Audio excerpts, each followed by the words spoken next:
ക്ഷീണമെന്നത് ഒരു ശാപമാണ്, അതോ ദൈവികതയിലേക്കുള്ള വാതിലാണ്? സാധാരണ ലോകം തളർച്ചയെ ഒരു കുറവായി കാണുമ്പോൾ ഭഗവാൻ ശിവനതിനെ പരമമായ ബോധോദയത്തിലേക്കുള്ള ഒരു വഴിയായിട്ടാണ് കാണുന്നത്. വിജ്ഞാൻ ഭൈരവ തന്ത്രയിലെ 27ാമത്തെ വിദ്യയിലൂടെയുള്ള ഒരു മഹായാത്രയിലേക്ക് നിങ്ങളെ ഞാൻ ക്ഷണിക്കുന്നു. നമ്മൾ അല്പമൊക്കെ ജോലി ചെയ്ത് കഴിയുമ്പോഴേക്കും നമ്മുടെ മനസ്സ് പറയും, മതി, നീ തളർന്നു കഴിഞ്ഞുവെന്ന്. എന്നാൽ ആ ക്ഷീണം ഒരു നുണയാണ്. നമുക്കുള്ളിൽ ഒളിഞ്ഞിരിക്കുന്ന ശക്തമായ 2ാമത്തെയും 3ാമത്തെയും ഊർജ ടാങ്കുകളെക്കുറിച്ച് നിങ്ങൾക്കറിയാമോ? ആ കോസ്മിക് ഊർജത്തിൻ്റെ അനന്തമായ സമുദ്രത്തിലേക്ക് എങ്ങനെ നമുക്ക് എത്തിച്ചേരാം? നൃത്തത്തിലൂടെയും വട്ടം ചുറ്റലിലൂടെയും എങ്ങനെ നമുക്ക് നമ്മെ തന്നെ ശൂന്യമാക്കാം? ഈ യാത്രയിൽ നമ്മൾ ചർച്ച ചെയ്യുന്നത് മനസ്സിൻ്റെ ചങ്ങലകൾ പൊട്ടിക്കുന്ന രഹസ്യമാണ്. ശരീരം തളർന്ന് വശം കെട്ട് ബോധം മറിഞ്ഞ് നിലംപതിക്കുന്ന ആ നിമിഷം, ആ ആസൂത്രണം ചെയ്യാത്ത വീഴ്ചയിൽ നമ്മൾ ആദ്യമായി സമ്പൂർണനാകും. അവിടെ നമ്മുടെ അഹംഭാവം തകരുകയും പ്രപഞ്ചം നമ്മളിലൂടെ ഒഴുകുവാനും തുടങ്ങും. ഇതൊരു രൂപാന്തരപ്പെടലാണ്. ജീവിതത്തിൽ ഒരിക്കലെങ്കിലും ഈ തളർച്ചയുടെ ലഹരി നമ്മൾ അനുഭവിക്കണം.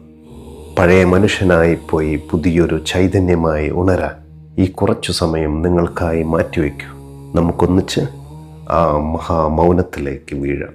ശിവൻ വിജ്ഞാൻ ഭൈരവ തന്ത്രയിലൂടെ നൽകുന്ന അതീവ തീക്ഷ്ണമായ 27ാമത്തെ വിദ്യയിലേക്ക്.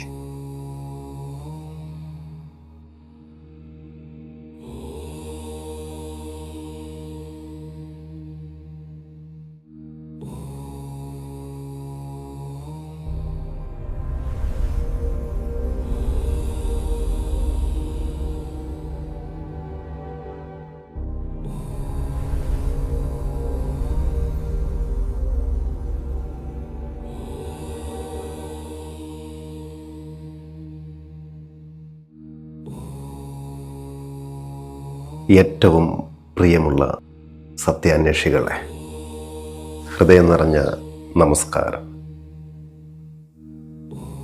ദിവ്യബോധം എന്ന നമ്മുടെ ഈ ആത്മീയ യാത്രയിൽ നമ്മളിന്ന് ചർച്ച ചെയ്യുന്നത് തളർച്ചയെക്കുറിച്ചാണ്. ഈ ലോകം തളർച്ചയെ ഒരു കുറവായി കാണുമ്പോൾ ശിവൻ ഈ തളർച്ചയെ പ്രപഞ്ചോർജത്തിലേക്കുള്ള ഒരു കവാടമായിട്ടാണ് കാണുന്നത്. നൃത്തത്തിലൂടെയും ചലനത്തിലൂടെയും എങ്ങനെ നമുക്ക് നമ്മെ തന്നെ ശൂന്യമാക്കാമെന്നും ആ ശൂന്യതയിൽ എങ്ങനെ ഈ പ്രപഞ്ചം നമ്മെ നിറയ്ക്കുമെന്നും നമ്മൾ ഇന്ന് ചർച്ച ചെയ്യും. നിങ്ങളിലെ എല്ലാ മുൻവിധികളെയും മാറ്റിവെച്ച് ഒരു കുട്ടിയുടെ കൗതുകത്തോടെ ഈ ജ്ഞാനവിരുന്നിലേക്ക് നിങ്ങളെ ഏവരെയും ഞാൻ സ്നേഹപൂർവ്വം സ്വാഗതം ചെയ്യുന്നു. നമ്മുടെ ജീവിതത്തിൽ നമ്മൾ എപ്പോഴും ക്ഷീണത്തെയും തളർച്ചയെയും പേടിക്കുന്നവരാണ്. അല്പം ജോലി ചെയ്യുമ്പോഴേക്കും വിശ്രമത്തെക്കുറിച്ചാണ് നമ്മൾ ചിന്തിക്കാറ്. എന്നാൽ 27ാമത്തെ വിദ്യ പറയുന്നത് വശം കെട്ട് തളരുന്നത് വരെ വട്ടം ചുറ്റുക എന്നാണ്. നമ്മുടെ മനസ്സ് എപ്പോഴും ജാഗ്രതയിലാണ് ഉണ്ടാവുക, അല്ലേ? അതുകൊണ്ട് തന്നെ മനസ്സെപ്പോഴും നമ്മെ നിയന്ത്രിച്ചു കൊണ്ടിരിക്കും.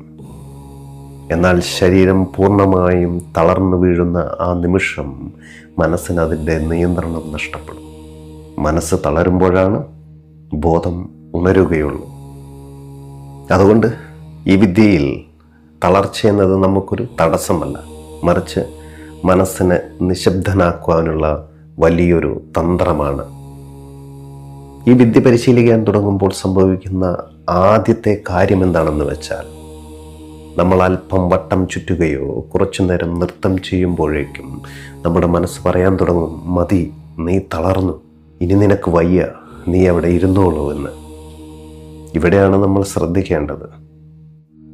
ഈ ക്ഷീണം നമ്മുടെ ശരീരത്തിൻ്റെതായിരിക്കില്ല, മറിച്ച് മനസ്സിൻ്റെതായിരിക്കും. മനസ്സ് നമ്മെ രക്ഷിക്കാൻ ശ്രമിക്കുകയാണ് ഇവിടെ. സത്യത്തിൽ നമുക്ക് ഇനിയും ഊർജമുണ്ടാകും, എന്നാൽ മനസ്സാ വാതിലുകൾ അടയ്ക്കുകയാണ്. ശിവൻ പറയുന്നത് ഇത് ഈ മനസ്സിൻ്റെ ശബ്ദത്തെ അവഗണിക്കണമെന്നാണ്.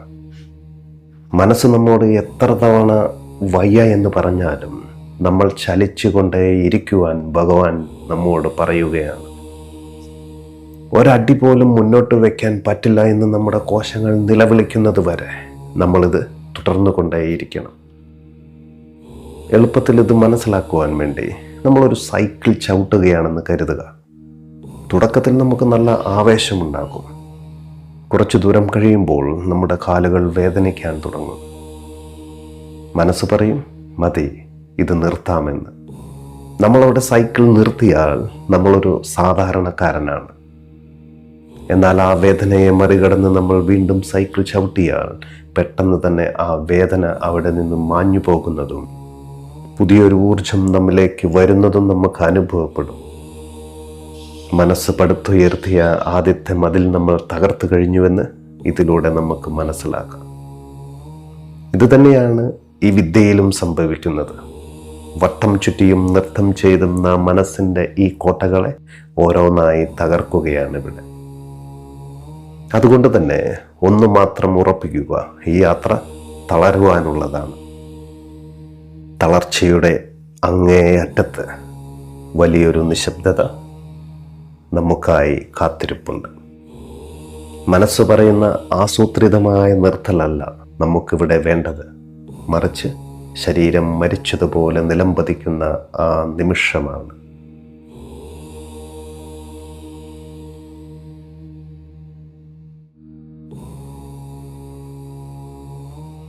നമ്മളെപ്പോഴാണ് തളരുന്നത്?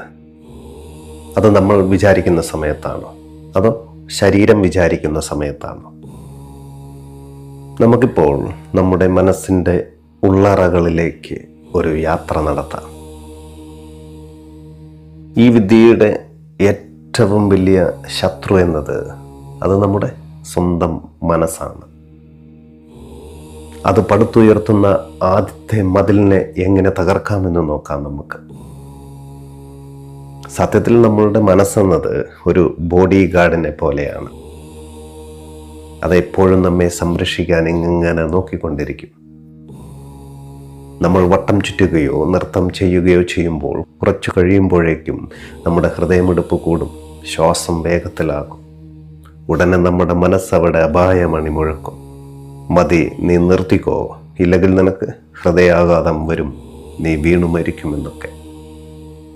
സാധാരണ ജീവിതത്തിൽ ഈ സുരക്ഷ നല്ലതാണ്, പക്ഷെ ധ്യാനത്തിൽ ഈ സുരക്ഷ വലിയൊരു തടസ്സമാണ്. ഭഗവാൻ പറയുന്നത് മനസ്സ് പറയുന്ന ഈ കള്ളങ്ങളെ ശ്രദ്ധിക്കരുതെന്നാണ്. മനസ്സ് പറയുന്നത് നമ്മുടെ ക്ഷേമത്തിനാണെന്ന് നമുക്ക് തോന്നും, പക്ഷേ അത് നമ്മുടെ ആത്മീയ വളർച്ചയെ തടയുകയാണ് ചെയ്യുന്നത്. ഈ ഘട്ടത്തിൽ ശരിക്കും നമ്മളൊരു ബധിരനായി മാറണം. നമ്മുടെ മനസ്സ് പറയുന്നത് കേൾക്കാതെ ചലനം തുടർന്നു കൊണ്ടേയിരിക്കണം. നമ്മുടെ ഉള്ളിൽ ഊർജത്തിൻ്റെ 3 ടാങ്കുകൾ ഉണ്ടെന്ന് നമ്മൾ പറയുകയുണ്ടായി. അതിൽ ഒന്നാമത്തെ ടാങ്ക് അതീവ ലളിതവും ആഴമില്ലാത്തതുമാണ്. നമ്മൾ ജോലി ചെയ്യുമ്പോഴോ നടക്കുമ്പോഴോ അനുഭവപ്പെടുന്ന ക്ഷീണം ഈ ഒന്നാമത്തെ ടാങ്കിലെ ഊർജം തീരുമ്പോഴുള്ളതാണ്. ഇത് ശരിക്കുമുള്ള ഒരു തളർച്ചയല്ല. ഈ ടാങ്ക് പകുതിയാകുമ്പോഴേക്കും നമ്മുടെ മനസ്സ് പറയും തീർന്നുവെന്ന്. നമുക്കറിയാം, നമ്മുടെ ഫോണിലെ ബാറ്ററി 20% ഫോൺ ലോ ബാറ്ററി എന്ന് കാണിക്കുന്നത് പോലെയാണത്. എന്നാൽ അത് ഉടനെ തന്നെ സ്വിച്ച് ഓഫ് ആകില്ല എന്നും നമുക്കറിയാം. പക്ഷേ നമ്മളെ അത് ഒന്ന് പേടിപ്പിക്കും. മിക്കവാറും ആളുകൾ ഈ ഒരു ഘട്ടത്തിൽ എല്ലാം നിർത്തിവെക്കും.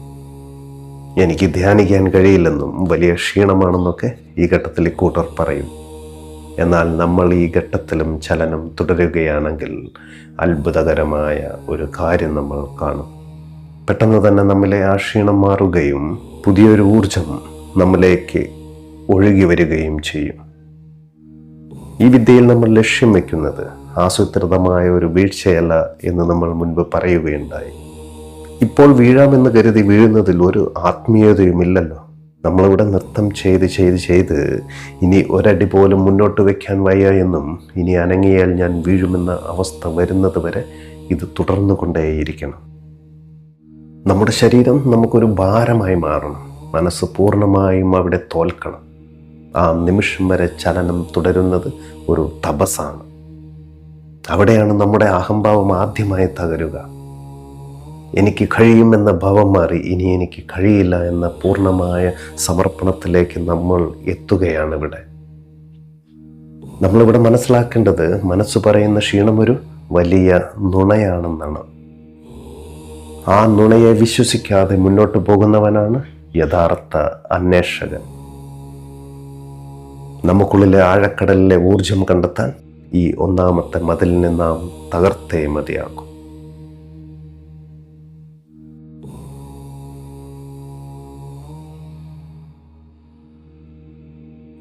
നമ്മളിപ്പോൾ നിൽക്കുന്നത് അത്ഭുതകരമായ ഒരു ഘട്ടത്തിലാണ്. നമ്മൾ വട്ടം ചുറ്റിക്കൊണ്ടിരിക്കുകയാണ്, അല്ലെങ്കിൽ നമ്മൾ നൃത്തം ചെയ്തുകൊണ്ടിരിക്കുകയാണ് എന്ന് കരുതിയാൽ മനസ്സ് മതി എന്ന് പറഞ്ഞു കഴിഞ്ഞു. ശരീരം വേദനിക്കാൻ തുടങ്ങി. പക്ഷെ നമ്മൾ ഭഗവാൻ പറഞ്ഞതുപോലെ ആ വേദനയെ അവഗണിച്ച് മുന്നോട്ട് പോകാൻ തീരുമാനിച്ചു കഴിഞ്ഞാൽ ആ നിമിഷം സംഭവിക്കുന്ന ഒരു മാന്ത്രികതയുണ്ട്. ആ മാന്ത്രികതയെക്കുറിച്ചാണ് നമ്മളിനി ചർച്ച ചെയ്യുന്നത്. നമുക്കുള്ളിലെ രണ്ടാമത്തെ രഹസ്യ അറ തുറക്കപ്പെടുകയാണ്. സാധാരണ ജീവിതത്തിൽ നാം ഒരിക്കലും എത്തിപ്പെടാത്ത ആ ഊർജ സ്രോതസ്സിലേക്ക് നിങ്ങളെ ഞാൻ സ്നേഹപൂർവ്വം ക്ഷണിക്കുകയാണ്. നമുക്കുള്ളിലെ രണ്ടാമത്തെ ഊർജ ടാങ്കിനെ കുറിച്ച് ഓഷോ മനോഹരമായി വിശദീകരിക്കുന്നുണ്ട്. ഇതിനെ നമുക്ക് അടിയന്തര ഊർജം എന്ന് വിളിക്കാം. നമ്മൾ വൈകുന്നേരം ജോലിയൊക്കെ കഴിഞ്ഞ് അതീവ ക്ഷീണിതനായി വീട്ടിലെത്തിയെന്ന് കരുതുക. ഒരടി പോലും അനങ്ങാൻ വയ്യെന്ന് പറഞ്ഞ് നമ്മൾ സോഫയിൽ കയറി കിടക്കുകയാണ്.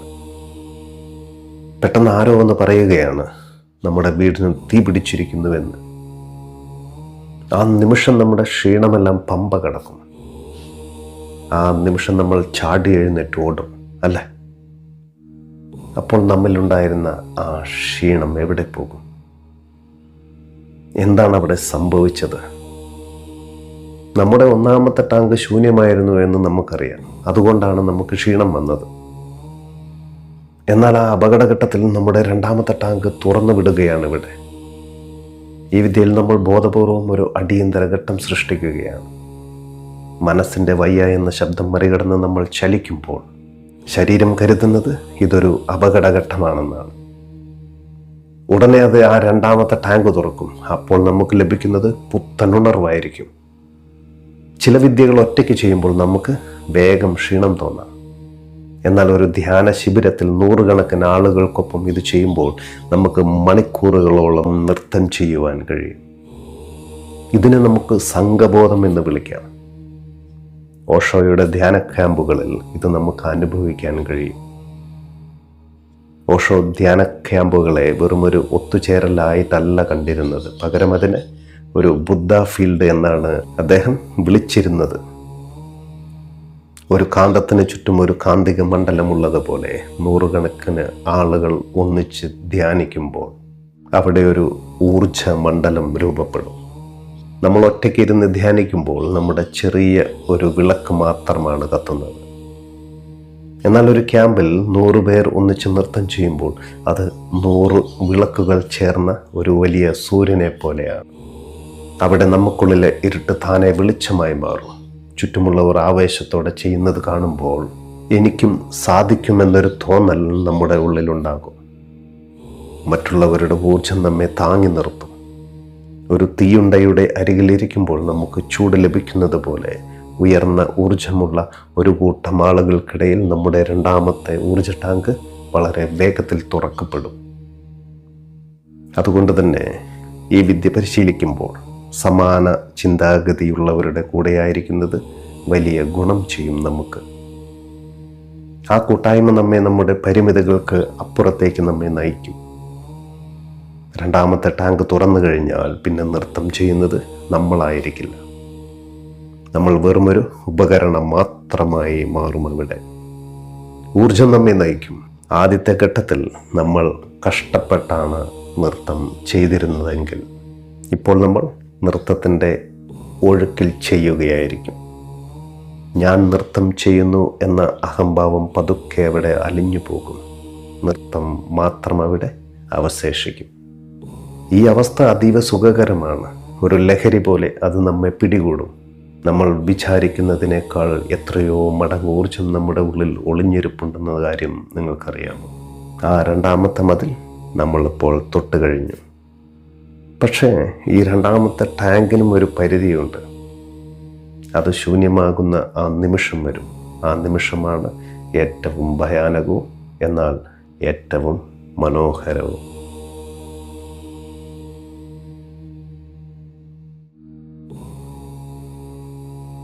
നമ്മളിപ്പോൾ ഒരു കൊടുമുടി കയറുന്നത് പോലെയാണ്. ശ്വാസം മുട്ടുന്നുണ്ടാകാം, ശരീരം തളരുന്നുണ്ടാകാം. പക്ഷെ മുകളിൽ കാണുന്ന ആ കാഴ്ച അതീവ സുന്ദരവുമാണ്. നമ്മൾ നമ്മുടെ അടിയന്തര ഊർജത്തെക്കുറിച്ച് സംസാരിച്ചു. ആ ഊർജം ഉപയോഗിച്ച് നമ്മൾ നൃത്തം തുടരുകയാണ്. എന്നാൽ ഇപ്പോൾ ആ രണ്ടാമത്തെ ടാങ്കും തീരാറായിരിക്കുകയാണ്. ഇനി ഒരു നിമിഷം കൂടി അത് തുടർന്നാൽ ഞാൻ മരിച്ചു പോകും എന്ന് തോന്നുന്ന നിമിഷമാണത്.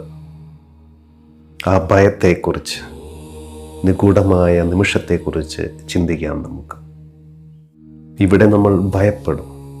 ഈ ഭയമാണ് നമ്മെ ദൈവികതയിലേക്ക് നയിക്കുന്ന വഴിവിളക്ക്. നമ്മിലെ അടിയന്തര ഊർജം തീരാറാകുമ്പോൾ സംഭവിക്കുന്ന മാറ്റങ്ങൾ എന്താണെന്ന് വെച്ചാൽ, നമ്മൾ വിചാരിക്കും നമുക്കിനി ചലിക്കാൻ കഴിയില്ല, എനിക്ക് ബോധം മറയുകയാണെന്നൊക്കെ. പലരും ഈ ഘട്ടത്തിൽ ഭയപ്പെട്ട് ധ്യാനത്തിൽ നിന്ന് പിന്മാറും. മറ്റൊന്ന്, ഞാൻ മരിക്കാൻ പോകുകയാണ് എന്നൊരു തോന്നൽ ഈ സമയം നമ്മുടെ ഉള്ളിൽ പടരും. സത്യത്തിൽ ഇവിടെ മരിക്കുന്നത് നമ്മുടെ ശരീരമല്ല, മറിച്ച് നമ്മുടെ അഹംഭാവമാണ്. നമ്മൾ ഇതുവരെ ഞാനെന്ന് കരുതിയിരുന്ന ആ ചെറിയ മനസ്സിവിടെ തകരുകയാണ്. ഇവിടെയാണ് ഒരു അന്വേഷകന് ഏറ്റവും കൂടുതൽ ധൈര്യം വേണ്ടത്. മരിക്കുകയാണെങ്കിൽ മരിക്കട്ടെ, ഞാനിത് തുടരുമെന്ന് നമ്മൾ തീരുമാനിക്കുന്ന ആ നിമിഷം നമ്മൾ രണ്ടാമത്തെ മതിൽ തകർക്കുകയാണ്.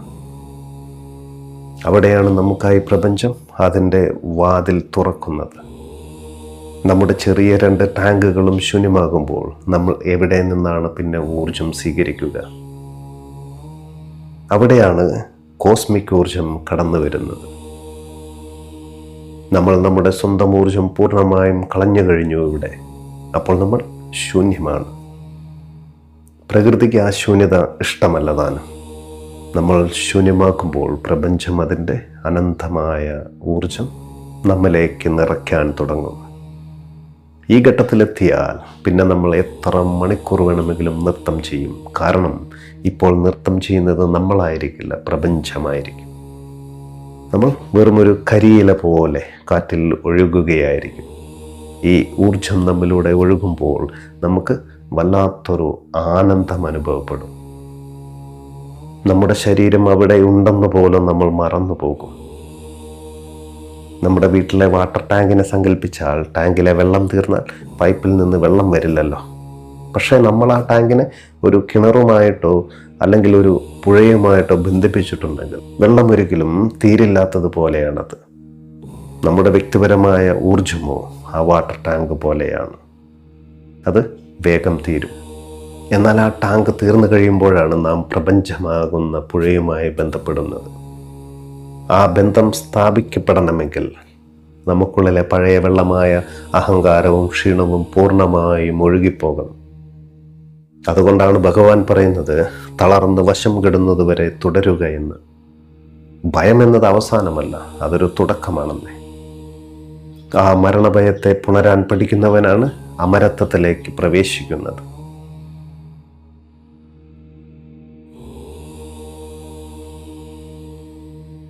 നമ്മളിപ്പോൾ നിൽക്കുന്നത് ഒരു വലിയ മലമുകളിൽ നിന്നുള്ള ചാട്ടത്തിന് തൊട്ട് മുന്നെയാണ്.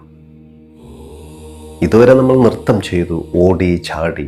നമുക്കുള്ളിലെ എല്ലാ ഊർജവും നമ്മൾ ഈ പ്രപഞ്ചത്തിന് നൽകി കഴിഞ്ഞു. ഇപ്പോൾ നമ്മൾ വെറുമൊരു കരിയില പോലെയാണ്. കാറ്റെങ്ങോട്ട് നയിക്കുന്നുവോ അങ്ങോട്ട് നമ്മൾ നീങ്ങുകയാണ്. ഭഗവാൻ നമ്മോട് പറയുന്നത് താഴേക്ക് വീഴുക എന്നാണ്. പക്ഷേ ഈ വീഴ്ച സാധാരണമായ ഒരു വീഴ്ചയല്ല. ഇതൊരു ആന്തരിക സമർപ്പണമാണ്. നമ്മുടെ ശരീരവും മനസ്സും ആത്മാവും ഒന്നായി നിലംപതിക്കുന്ന ആ അത്ഭുത നിമിഷത്തെക്കുറിച്ച് നമുക്ക് ചർച്ച ചെയ്യാം. ഇവിടെ ഭയത്തെ നമ്മൾ ദൂരെ കളയണം. കാരണം ഈ വീഴ്ചയിൽ നമ്മൾ തകരുകയല്ല, മറിച്ച് നമ്മൾ പൂർണ്ണനാകുകയാണ്.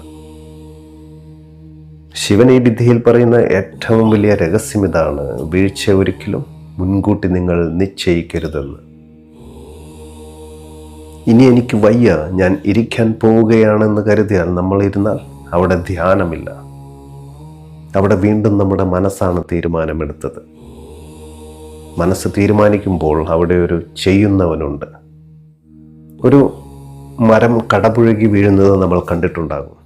അത് വീഴാൻ ശ്രമിക്കുന്നതല്ല, പകരം കാറ്റിൻ്റെ ശക്തിയിൽ അത് താനെ വീഴുന്നതാണ്. അതുപോലെ നമ്മൾ നൃത്തം ചെയ്ത് ഇനി ഒരടി പോലും മുന്നോട്ട് വയ്ക്കാൻ വയ്യ എന്ന ഘട്ടത്തിൽ ശരീരം താനെ നിലം പതിക്കും. നമ്മളിവിടെ മനഃപൂർവ്വം വീഴാൻ നോക്കിയാൽ അവിടെ നമ്മൾ രണ്ടായി വിഭജിക്കപ്പെടും: വീഴ്ത്തുന്നവനായ നമ്മളും വീഴുന്ന ശരീരവും. എന്നാൽ താനെ വീഴുമ്പോൾ അവിടെ വിഭജനമില്ല, അവിടെ നമ്മൾ സമ്പൂർണ്ണനാണ്. ഈ വീഴ്ചയിൽ നമ്മൾ ജീവിതത്തിൽ ആദ്യമായി നമ്മൾ അവിഭക്തനായി മാറും. നമ്മൾ സാധാരണയായി ജീവിക്കുന്നത് പല കഷ്ണങ്ങളായിട്ടാണ്. ചിന്തകൾ ഒരിടത്ത്, ശരീരം മറ്റൊരു വശത്ത്. എന്നാൽ തളർന്നു വീഴുന്ന ആ നിമിഷം ചിന്തിക്കാൻ പോലും നമുക്ക് ഊർജമുണ്ടാവില്ല. മനസ്സതിൻ്റെ എല്ലാ വിഭജനങ്ങളോടും കൂടി അപ്രത്യക്ഷമാവുകയാണ് അവിടെ. ആ വീഴ്ചയിൽ നമ്മൾ ശരീരവുമല്ല മനസ്സുമല്ല, മറിച്ച് വീഴുന്ന ആ പ്രക്രിയ മാത്രമാണ്. ആ നിമിഷം നമ്മൾ പ്രപഞ്ചത്തിൻ്റെ താളത്തിനൊപ്പം ഒന്നായി മാറും. ഭൂമി നമ്മെ അതിൻ്റെ മാറിലേക്ക് വലിച്ചടുപ്പിക്കുകയാണ്. അതിനെ തടയാൻ ശ്രമിക്കാതെ ഒരു കൊച്ചുകുട്ടി അമ്മയുടെ മടിയിലേക്ക് വീഴുന്നത് പോലെ ആ മണ്ണിലേക്ക് അമരാം നമുക്ക്. അവിടെയാണ് പരമമായ സുരക്ഷ നമ്മൾ അനുഭവിക്കുക. നമ്മളൊരു കളിപ്പാട്ടം പ്രവർത്തിപ്പിക്കുമ്പോൾ അതിലെ സ്പ്രിങ് അല്ലെങ്കിൽ അതിൻ്റെ ബാറ്ററി തീരുന്നത് വരെ അത് ഓടിക്കൊണ്ടിരിക്കും. ബാറ്ററി തീരുന്ന ആ നിമിഷം അത് എവിടെയാണോ അവിടെ അത് നിശ്ചലമാകും. അല്ലാതെ അത് എനിക്ക് മടുത്തു, ഞാൻ പോയി കിടക്കാമെന്ന് പറയാറില്ല. നമ്മുടെ ശരീരവും ആ കളിപ്പാട്ടം പോലെയാകണം. ഊർജം തീരുന്ന ആ നിമിഷം അത് എങ്ങനെയോ അങ്ങനെ തന്നെ അങ്ങ് നിലം പതിക്കണം. ആ വീഴ്ചയിൽ ഒരു സൗന്ദര്യമുണ്ട്. കാരണം അവിടെ കപടതയില്ല, അഹംഭാവവുമില്ല. ആ വീഴ്ചയാണ് സത്യത്തിലേക്കുള്ള നമ്മുടെ ആദ്യത്തെ ചുവടുവെപ്പ്. വീഴാൻ പഠിക്കുന്നവനാണ് ആത്മീയതയിൽ എഴുന്നേൽക്കാൻ കഴിയുന്നത്. നമ്മുടെ അഹംഭാവത്തിൻ്റെ ആ വലിയ ഗോപുരം തകർന്നു വീഴട്ടെ എന്ന്.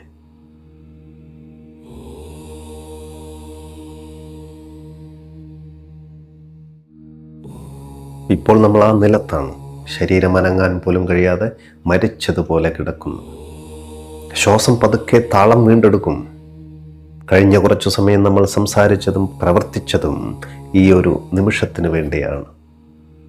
നമ്മുടെ നൃത്തം അവസാനിച്ചു, സംഗീതം അവിടെ നിലച്ചു, പ്രയത്നവും അവസാനിച്ചു. ഇപ്പോൾ അവിടെയുള്ളത് വെറും സാന്നിധ്യം മാത്രമാണ്. ഈ നിശബ്ദതയിൽ നമ്മുടെ ഉള്ളിൽ സംഭവിക്കുന്ന ആ വലിയ രൂപാന്തരീകരണത്തെക്കുറിച്ചാണ് ഇനി നമുക്ക് സംസാരിക്കാനുള്ളത്. ഇത് അവസാനമല്ല, മറിച്ച് യഥാർത്ഥ സ്വത്തയിലേക്കുള്ള മടക്കമാണ്. നമ്മളിവിടെ നിലം പതിച്ച് കഴിഞ്ഞിരിക്കുകയാണ്. നമ്മുടെ ഉള്ളിൽ ഇപ്പോൾ സംഭവിക്കുന്നത് പൂർണ്ണമായും നമ്മൾ ശ്രദ്ധിക്കേണ്ടതുണ്ട്. ശരീരം പൂർണ്ണമായും തളരുമ്പോൾ മനസ്സിന് പ്രവർത്തിക്കാൻ ഇന്ധനമില്ലാതാകും. ചിന്തകൾ മേഘങ്ങൾ പോലെ പതുക്കെ മാഞ്ഞു പോകും.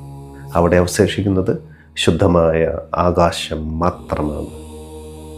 ശരീരം തറയിൽ കിടക്കുന്നുണ്ടെങ്കിലും അത് നോക്കി നിൽക്കുന്ന ഒരു ബോധം നമ്മുടെ ഉള്ളിലുണ്ട്. ഞാൻ ഈ ശരീരമല്ല എന്ന് നമ്മൾ ചിന്തിക്കുകയല്ല, മറിച്ച് നേരിട്ട് അനുഭവിക്കുകയാണ് അവിടെ. ഈ അനുഭവമാണ് യഥാർത്ഥ ജ്ഞാനോദയം. നമ്മൾ പ്ലാൻ ചെയ്ത് വീഴാത്തത് കൊണ്ട് വീണ ആ നിമിഷം തന്നെ നമ്മൾ ഒന്നായിത്തീരും. അവിടെ നമ്മളും പ്രപഞ്ചവും തമ്മിൽ വേർതിരിവില്ല. ആ മണ്ണും നമ്മുടെ ശരീരവും ഒരേ ഊർജമാണെന്ന് നമ്മൾ തിരിച്ചറിയുകയാണ് അവിടെ. ഈ വിദ്യയിലൂടെ കടന്നുപോയി ഉണർന്നെഴുന്നേൽക്കുന്ന ഒരു മനുഷ്യൻ പഴയ മനുഷ്യനായിരിക്കില്ല. ആ വീഴ്ചയിൽ നമ്മൾ നമ്മുടെ അഹംഭാവത്തിൻ്റെ വലിയൊരു ഭാരം അവിടെ ഇറക്കി വയ്ക്കും. ശേഷം നമ്മൾ ജീവിക്കുന്നത് അതീവ ലഘുവായിട്ടാണ്. ഒരു കൊച്ചുകുട്ടി ഉറക്കത്തിൽ നിന്ന് ഉണരുന്നത് പോലെ പുതിയൊരു കൗതുകത്തോടെ നമ്മൾ ഈ ലോകത്തെ കാണും. എനിക്കെല്ലാം അറിയാമെന്ന അഹങ്കാരത്തിന് പകരം എനിക്കൊന്നും അറിയില്ല എന്ന വിനയം നമ്മിൽ നിറയും. നമ്മുടെ ചെറിയ ബാറ്ററി തീർന്നപ്പോൾ പ്രപഞ്ചത്തിൻ്റെ വലിയ പവർ ഹൗസുമായി നമ്മൾ ബന്ധപ്പെട്ട് കഴിഞ്ഞിരിക്കുകയാണ്. ശേഷം നമ്മുടെ പ്രവർത്തികളിൽ ഒരു ദൈവിക താളമുണ്ടാകും. പ്രിയമുള്ളവരെ, നിങ്ങളുടെ വിലപ്പെട്ട സമയം എനിക്കായി നൽകിയതിന് ഹൃദയം നിറഞ്ഞ നന്ദി. ഭഗവാൻ ശിവൻ പാർവതി ദേവിക്ക് ഉപദേശിച്ച ഈ വിദ്യ വെറുമൊരു കായികാഭ്യാസമല്ല. ഇത് നമ്മിലേക്ക് തന്നെ എത്തിക്കുവാനുള്ള ഒരു പാലമാണ്. നമ്മൾ തുടങ്ങിയത് തളർച്ചയിൽ നിന്നാണ്, എത്തി നിൽക്കുന്നത് പരമമായ ശാന്തിയിലാണ്. ആഗ്രഹങ്ങളുടെയും ആസക്തികളുടെയും ഈ ലോകത്ത് എപ്പോഴെങ്കിലും നിങ്ങൾക്ക് വഴിതെറ്റുന്നു എന്ന് തോന്നിയാൽ നിങ്ങൾക്കുള്ളിലെ ഈ നിശബ്ദതയിലേക്ക് മടങ്ങി വരിക.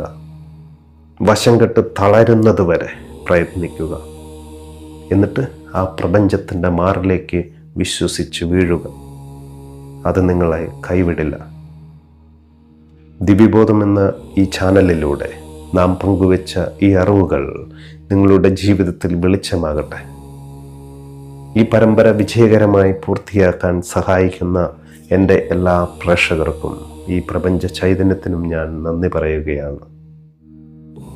നമുക്കിനിയും വിജ്ഞാൻ ഭൈരവ തന്ത്രത്തിലെ മറ്റു വിദ്യകളുമായി കണ്ടുമുട്ടാം. അതുവരെ ആത്മബോധത്തിൻ്റെ ഈ വെളിച്ചം നിങ്ങൾക്കുള്ളിൽ ജ്വലിക്കട്ടെ. സ്നേഹത്തോടെ ദിവ്യബോധം. നന്ദി, നമസ്കാരം.